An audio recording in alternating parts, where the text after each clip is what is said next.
நான் அல்லாட்ட கேட்கிற துவா என்னன்னா, யா அல்லாஹ், எனக்கு என்று மரணத்தை கொடுக்கிறையோ அன்று கொடு. மரணத்தை நான் உன்னிடம் முந்தி கேட்பதில்லை, அதை முற்படுத்தி கேட்பது ஹராமாக்கப்பட்டிருக்கிறது.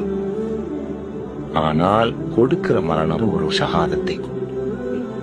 வீணா என்ன நோயில நொடியில படுக்க வச்சு சாகடிச்சு இந்த உலகத்தையே நான் பலதை இழந்துட்டேன், அங்கேயும் நான் இழக்கக்கூடிய ஒரு ஏமாற்றியாலேயே என்ன பண்ணிடாத. என் அத்தா அம்மா எல்லாம் கூட உனக்காக திறந்து வந்துட்டேன், அவங்க வஃபா தண்ணி தான் போய் பார்த்தேன். சொத்து சுகத்தையெல்லாம் கூட உனக்காக இழந்து கொண்டிருக்கிறேன், இன்னும் இழந்து கொண்டிருப்பேன்.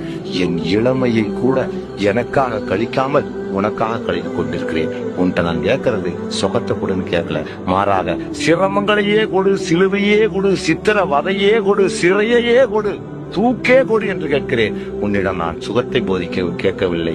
உன்னிடம் கேட்பது செல்வாக்கை கேட்கவில்லை, பதவியை கேட்கவில்லை, செல்வங்களை கேட்கவில்லை, லௌகீக பொருட்களை கேட்கவில்லை.